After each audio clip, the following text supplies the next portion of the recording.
और इनको जितना भी खुश करोगे कभी जश मिलने वाला तो है नहीं। कितना भी खुश कर लो, वो कुत्ते की तुम टेढ़ी की टेढ़ी ही रहेगी। कृष्ण को खुश करो,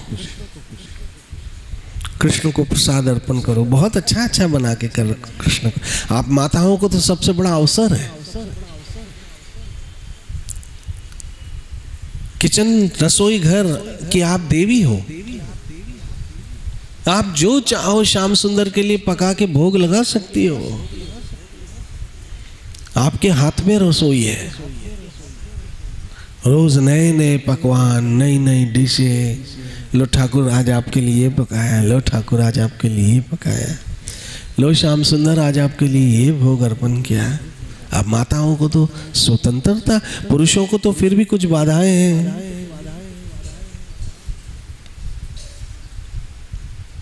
ये अवसर मिला है। कृष्ण या खुद कहते हैं तत्कुरुषु, अरे मेरे ये अर्पण कर दो। तो आप देखिए आप कितनी बड़ी मुसीबतों से बचे हुए हैं। कृष्ण ने आपको कौन सा जीवन दे दिया? वैष्णव जीवन, अर्थात सबसे उत्तम जीवन, सबसे उत्तम जीवन। ये आप पे कृष्ण की कितनी बड़ी कृपा हुई है कि किस नरक से निकाला है आपको। मुझे पता नहीं है, जब जानवरों को खाते हैं तो उनकी चीख, उनकी पुकार, उनका तड़पना, उनका रक्त, उनका ब्लड, उनका खून उनको क्यों नहीं नजर आता है?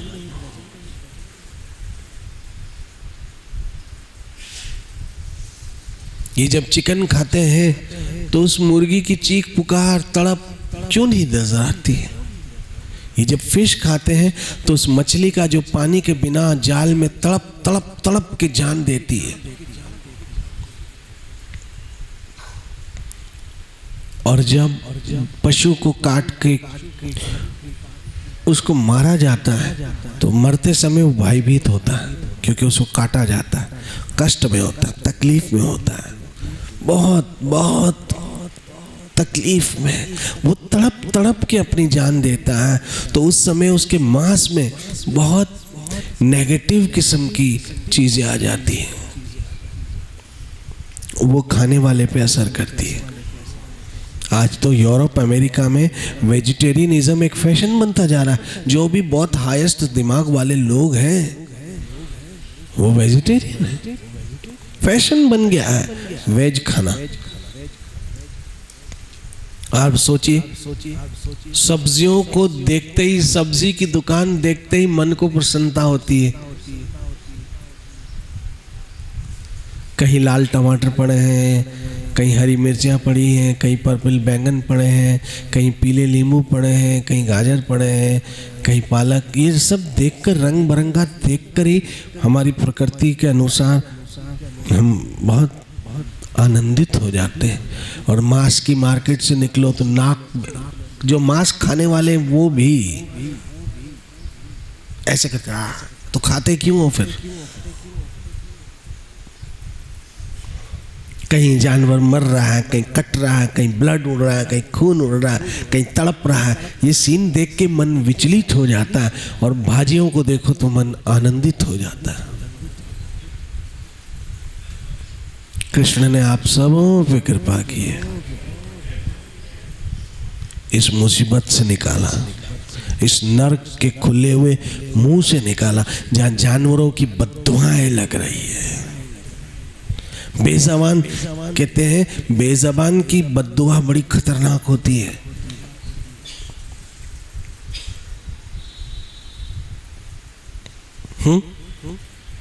बेज़ुबान की बद्दुआ बड़ी खतरनाक होती है।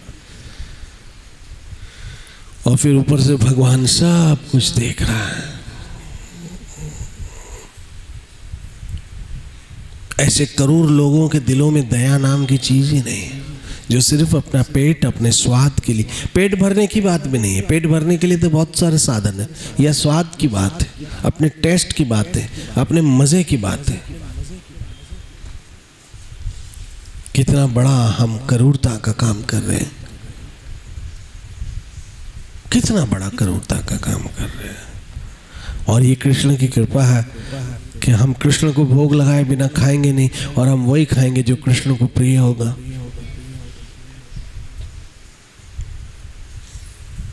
जो कृष्ण को प्रिय होगा, जो भगवान को प्रिय होगा, जो सात्विक होगा, जो सतोगुणी होगा, जो देवतुल्य होगा, वो भोजन आप खाते हो। आप कितने भाग्यवान हो। जिस भोजन को खाते समय कोई विवेक पे बोझ नहीं है, किसी की आत्महत्या का बोझ नहीं है, किसी के कत्ल, किसी के मर्डर का बोझ नहीं है। जब हम ये सब कृष्ण को अर्पण करते हैं और फिर वो प्रसाद हम लेते हैं, और वो प्रसाद लेते समय बड़े आदर और सत्कार से हाथ जोड़ के उस प्रसाद को प्रणाम करके, क्यों? वो कृष्ण का महाप्रसाद है। आप सबों को ये आदत डालनी चाहिए, जब प्रसाद लो प्रणाम करो। पहले तो मंत्र बोलना पड़ता है, शरिया विद्या जाल जितेंद्र है तो एकाल जीवे फैले विश्व सागरे तरमोदय जीवाती लोभमय सुधर्मती ताके जिता कति न संसरे। कृष्ण बड़ा दयामय करिबार जीवा जाए, सब प्रसाद लो भाई सैन्य मृत पाओ, राधा कृष्ण गुण गाओ। ये जो प्रसाद मिला है आपका पेट भरे, इसलिए भरे कि आप कृष्ण के गुण गा सको। ये पेट इसलिए भर रहा है, कुत्ते बिल्ली की तरह भोगने के लिए नहीं। अगर हम ऐसे जीवन जीते हैं ना, तो हम अंत में कृष्ण तक पहुंच जाएंगे, बिना किसी रुकावट के भगवान धाम को प्राप्त कर लेंगे। और ये जो मैं बातें करता हूं, ये मेरी तरफ से नहीं है। अगर मैं अपनी तरफ से ये बातें करूं तो ये बड़ी बड़ी बातें होगी, लेकिन ये बड़ी बड़ी बातें नहीं है, ये सत्य की बातें, क्योंकि कृष्ण की वाणी है। या कृष्ण कह रहे तत्कुरुषु, वो सब मेरे अर्पण कर दो, मेरे लिए करो। तत्कुरुषु वद अर्पणम, मेरे लिए करो। इसलिए रास्ते में ट्रैवलिंग में कोई फ्रूट भी खाते हो तो हे श्याम सुंदर राधा वृंदावन चंद्र आपको भोग ले। बड़ी प्रसाद को भी बड़ी इज्जत से, प्रसाद खाने के लिए बहुत नियम है। सबसे पहला नियम है कि कभी भी महाप्रसाद दो हाथों से नहीं खाया जाता है। प्रसाद खाने के लिए मात्र सीधे हाथ का ही उपयोग किया जाता है। जो वैष्णव कल्चरल है, जो सर्वश्रेष्ठ हाईएस्ट कल्चरल है, उस कल्चर में, उस संस्कृति में झूठे हाथ से प्रसाद, ये जो एक बार हमारे मुंह को हाथ लग जाए वो झूठा हो जाता है। फिर उसी हाथ से हमें सर्विस नहीं करनी चाहिए भोजन की, याद रखना। उसके लिए क्या है? उल्टे हाथ से लो, क्योंकि वो झूठा नहीं होता, मुंह को नहीं लगा है। सीधे हाथ से आप खाओ, उल्टे हाथ से सर्विस करो, ताकि भोजन झूठा, क्योंकि जो मुंह को हाथ लग गया वही डिश को हाथ नहीं लगना चाहिए। और अगर हम डिश में भोजन लेते भी हैं तो ऊपर से पिरोसे। हम लोग क्या करते, लेके फिर वही झूठी प्लेट में चम्मच डालते, टक टक टक ऐसे टच करते, फिर वही डिश में डालते ताकि पूरा झूठा हो जाए।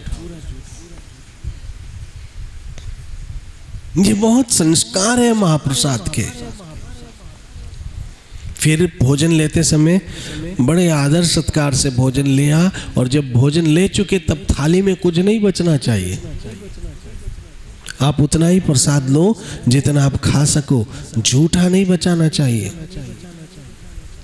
और ना ही किसी को झूठा देना चाहिए। झूठा अगर किसी का खाना है तो वो कृष्ण का महाप्रसाद है या गुरुदेव का है।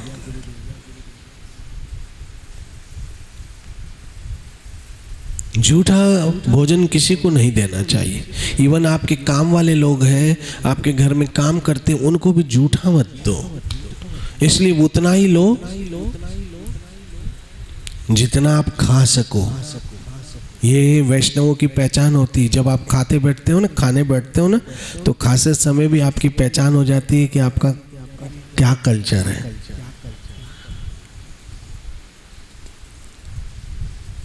झूठा नहीं बचना चाहिए। और खाने के बाद भी बड़े आदर से भगवान धन्यवाद, आपकी बड़ी मेहरबानी, प्रणाम करके महाप्रसाद लेके उठना चाहिए। ये सब हाईएस्ट लोग, हाईएस्ट कल्चर लोग ये सब करते हैं। और आप सब वैष्णव हैं, और आप सबों को ये करना चाहिए, सबों को करना चाहिए, सबों को करना चाहिए। तो तदकुरुषु मदर्पणम, कृष्ण कहते हैं ये मेरे अर्पण कर दो। और 2 दिन से इस श्लोक पर हम चर्चा सुन ही रहे हैं। आगे भी इसी श्लोक पर कृष्ण कृपा गुरु महाराज की प्रेरणा रही। देखिए, हमें रोज कृष्ण की वाणी सुनने का मौका मिलता है। मैं कभी कभी ऐसे सोचता हूँ कि शरीर कब तक चलेगा, क्योंकि एज है ना तेजी से भाग रही है, उम्र तेजी से भाग रही है, लेकिन हमें इसका पता नहीं चलता है। कैसे एक अंदाजा बताऊं, जब हम स्टेशन पे खड़े होते हैं और वहां से कोई ट्रेन गुजरती है तो इतनी फास्ट होती है कि मट्टी उड़ने लगती है। वहाँ जो स्टेशन पे प्लेटफॉर्म पे कचरा होता है वो तो उड़ने लगता है, इतनी फास्ट गुजरती है। लेकिन जो उसमें मुसाफिर बैठे होते हैं, यात्री बैठे होते हैं, उनको ऐसा नहीं लगता है कि इतनी फास्ट भाग रही है। अच्छा, उसको छोड़ो, जो हवाई जहाज में बैठे हैं, हवाई जहाज लगभग 600-700 किलोमीटर पर आवर चलता है, लेकिन अंदर बैठे उनको लगता है जैसे ये तो रेंग रहा है। ऐसे ही हमारी एज, उम्र बड़ी तेजी से भाग रही है, लेकिन हम अंदर बैठे हैं, आत्मा अंदर है, उसको अज्ञान के कारण लग ही नहीं रहा है। वो तो कह रहा मजे लो बस, let's enjoy, let's enjoy, let's enjoy, let's enjoy. एक राजा था, श्री राधे श्री राधे श्री राधे। एक राजा था, उसकी 2, 4, 5 पत्नियां थी।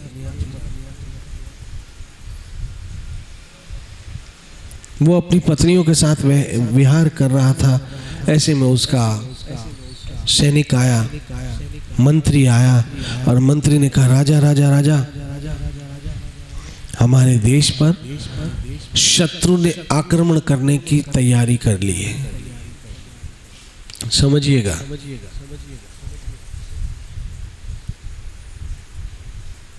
राजा ने कहा, बेवकूफ, मूर्ख, देख नहीं रहा है इस समय मैं अपने रानियों के साथ विहार कर रहा हूं, तो डिस्टर्ब कर रहा है। अभी तो दुश्मन ने खाली तैयारी की है ना, जाओ।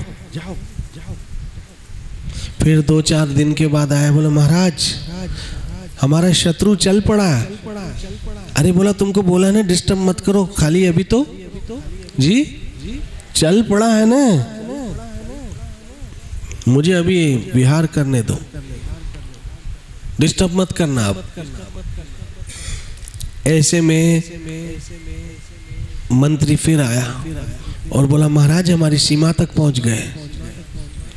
अरे बोला, सीमा तक ही पहुंचा है ना। एक दिन के बाद आया, बोला अंदर घुस गए, देश में घुस गए। बोला अपनी सेना को कहो आक्रमण करे और लाओ मेरे हथियार। महाराज अब क्या हो, अब बहुत जी देर हो गई। आपको जब कहते थे तब आप कहते थे अभी डिस्टर्ब मत करो। ऐसे हम भी व्यास आसन से कहते हैं भजन करो, तो कहते हैं अभी तो उम्र खाली 20 वर्ष की, मजे लेने दो।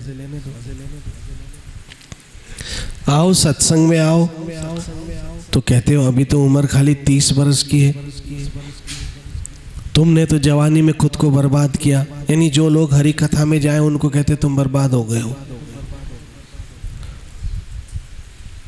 और जो बियर पीते हैं, जो मांस खाते हैं, वो कहते हैं मॉडर्न हो गए। जो दारू पीते हैं वो कहते हैं एडवांस हो गए। रात भर जो पार्टियों में जाते हैं उनको कोई रोकता नहीं है, और सत्संग में आए उनके लिए हजारों मुसीबतें खड़ी है। उनको बेवकूफ, पागल कहा जाता है।